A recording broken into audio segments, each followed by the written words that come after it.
श्री कृष्ण मित्रों, मैं प्रियंका स्वागत करती हूँ आपका जीवन और आध्यात्म में। मित्रों, हम सभी ने महाभारत तो देखी ही होगी और महाभारत के जो पात्र होते हैं उनकी कहानियाँ हम अपने बूढ़े बुजुर्गों से जरूर सुनते होंगे। लेकिन क्या हम जानते हैं कि कुरुवंश की उत्पत्ति कैसे हुई? आइए आज इसके बारे में मैं आपको कथा सुनाती हूँ। कुरुवंश की शुरुआत राजा कुरु से हुई थी। वे इस वंश के प्रथम पुरुष थे। राजा कुरु बड़े ही प्रतापी, सूर्यवीर और तेजस्वी थे। उन्हीं के नाम पर इस वंश का नाम कुरुवंश पड़ा था। एक से बढ़कर एक प्रतापी राजा और तेजस्वी वीर कुरुवंश में पैदा हुए, जैसा कि हम सभी जानते हैं। महाभारत के प्रसिद्ध पांडव और कौरव भी कुरुवंश के ही थे। महाभारत का युद्ध भी कुरुवंशियों के मध्य हुआ था, जो कि पूरा 18 दिन चला था। अनुमान किया जाता है कि महाभारत में वर्णित कुरुवंश 1200 से 800 ईसा पूर्व के दौरान शक्ति में रहा होगा। पौराणिक मान्यताओं को देखें तो पता चलता है कि पांडव अर्जुन के पोते अभिमन्यु के पुत्र और महाराज परीक्षित और पद्मनंद का काल 382 ईस्वी पूर्व रहा होगा। जानते हैं कि कुरु कौन थे और उनका जन्म किसके द्वारा और कैसे हुआ? इन प्रश्नों पर वेदव्यास जी ने महाभारत में प्रकाश डाला है। कुरुवंश की कथा बड़ी ही रोचक और प्रेरणादायक है। प्राचीन काल में हस्तिनापुर में एक प्रतापी राजा राज्य करते थे, जिनका नाम था राजा संवरण। राजा संवरण सूर्य के समान तेजवान और अपनी प्रजा का बड़ा ही ध्यान रखने वाले थे। वे स्वयं कष्ट उठाते थे, लेकिन अपनी प्रजा को कभी भी कष्ट नहीं आने देते थे और अपनी प्रजा से कष्टों को दूर रखते थे। संवरण सूर्यदेव के अत्यंत भक्त थे। वह प्रतिदिन बड़ी ही श्रद्धा के साथ सूर्यदेव की उपासना किया करते थे।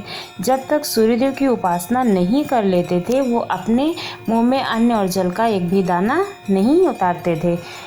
एक दिन संवरण एक पर्वत पर शिकार खेलने के लिए गए थे। जब वह हाथ में धनुष बाण लेकर पर्वत के ऊपर आखेट के लिए भ्रमण कर रहे थे, तब उन्हें एक अत्यंत सुंदर युवती दिखाई पड़ी। वह युवती सुंदरता के सातवें आसमान पर थी। ऐसा जान पड़ता था कि उसी के प्रत्येक अंग को विधाता ने बड़ी ही रुचि के साथ संवारा हो।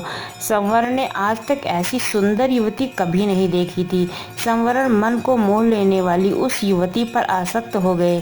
सब कुछ भूलकर उन्होंने स्वयं को उस पर न्यौछावर कर दिया। वह उस युवती के पास जाकर तीव्र नेत्रों से उसकी ओर देखते हुए बोले, तनवंदी, तुम कौन हो?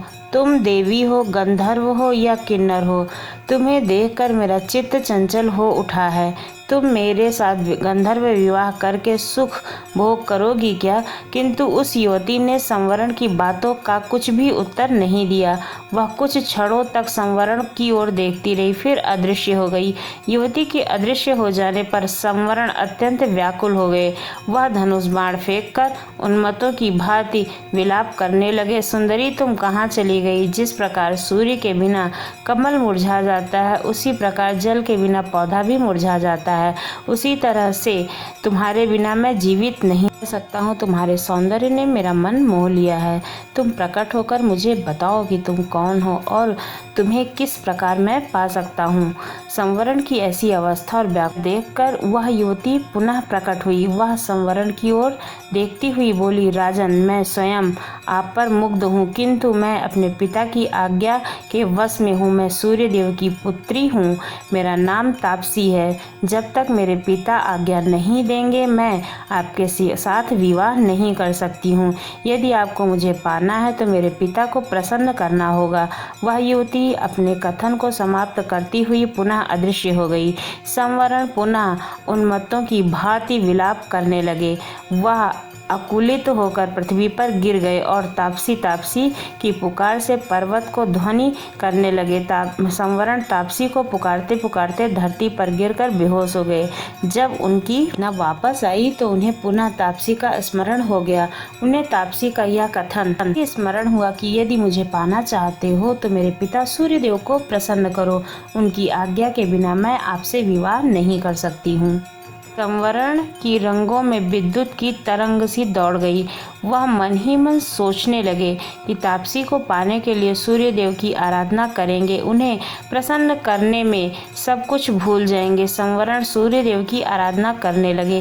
धीरे धीरे सालों बीत गए। संवरण तप करते रहे। अंत में सूर्यदेव के मन में संवरण की परीक्षा लेने का विचार उत्पन्न हुआ। रात्रि का समय था, चारों ओर सन्नाटा छाया हुआ था। संवरण नेत्र बंद करके ध्यान में की मुद्रा में विराजमान थे। सहसा उसने कानों में किसी की आवाज़ सुनाई दी, संवरण, तुम यहाँ तप में संलग्न हो, तेरी राजधानी अग्नि में जल रही है। यह कथन सुनने पर भी संवरण चुपचाप अपनी जगह पर बैठे रहे। उनके मन में रंच मात्र भी दुख पैदा नहीं हुआ। उनके कानों में पुनः दूसरी आवाज़ सुनाई दी, संवरण, तेरे कुटुंब के सभी लोग अग्नि में जलकर मर गए, किंतु फिर भी राजा संवरण हिमालय समान दृढ़ होकर अपने स्थान पर ही जमे रहे। उनके कानों में पुनः तीसरी बार कंठस्वर सुनाई पड़ा, संवरण, तेरी प्रजा अकाल की अग्नि में जलकर भस्म हो रही है। तेरे नाम को सुनकर लोग थू थू कर रहे हैं। इस पर भी संवरण दृढ़ता पूर्वक तप में लगे रहे। उनकी दृढ़ता पर सूर्यदेव प्रसन्न हो उठे और उन्होंने प्रकट होकर कहा, संवरण, मैं तुम्हारी दृढ़ता से मुग्ध हूँ, बोलो तुम्हें क्या चाहिए। संवरण सूर्यदेव को प्रणाम करते हुए बोले, देव, मुझे आपकी पुत्री तापसी को छोड़कर और कुछ भी नहीं चाहिए। कृपा करके मुझे तापसी को देकर मेरे जीवन को कृतार्थ करें। भगवान सूर्य देव ने प्रसन्नता की मुद्रा में उत्तर दिया, संवरण, मैं सब कुछ जानता हूँ, तापसी भी तुमसे प्रेम करती है। आज से तापसी तुम्हारी है। सूर्य देव ने अपनी पुत्री तापसी का संवरण के साथ विधिवत विवाह कर दिया। संवरण तापसी को लेकर उसी पर्वत पर रहने लगे और पत्नी को प्राप्त करके विवाह के बाद संवरण भोगविलास में डूब गए और दूसरी ओर उनके राज्य में भीषण अकाल पैदा हुआ। धरती सूख गई, कुएं, तालाब और पेड़ पौधे भी सूख गए। प्रजा भूखों मरने लगी। लोग राज्य को छोड़कर दूसरे देशों में जाने लगे। किसी देश का राजा जब रंगरात में डूब जाता है तो उसकी प्रजा का यही हाल होता है। राजा संवरण का मंत्री बड़ा बुद्धिमान और उदार हृदय का था। वह संवरण का पता लगाने के लिए निकल पड़ा। वह घूमता घामता उसी पर्वत पर जा पहुंचा जिस पर संवरण तापसी के साथ निवास करते थे। संवरण के साथ तापसी को देखकर बुद्धिमान मंत्री समझ गया कि उसका राजा स्त्री के सौंदर्य जाल में फंस गया है। मंत्री ने बड़ी ही बुद्धिमानी के साथ काम किया।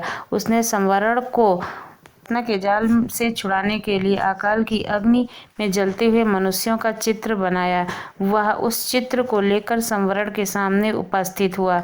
उसने संवरण से कहा, महाराज, मैं आपको चित्रों की एक पुस्तक भेंट करना चाहता हूँ। संवरण के मंत्री ने चित्रों की वह पुस्तक संवरण की ओर बढ़ा दी। संवरण पुस्तक के पृष्ठों को उलट पलट कर देखने लगे। किसी बच्चों को कुएं में फेंक रही थी, किसी पृष्ठ में भूखे मनुष्य जानवरों को कच्चा मांस खा रहे थे, किसी पृष्ठ में प्यासे मनुष्य हाथों में कीचड़ लेकर चाट रहे थे। संवरण चित्रों को देखकर गंभीरता के साथ बोला, यह किस राजा के राज्य की प्रजा का दृश्य है?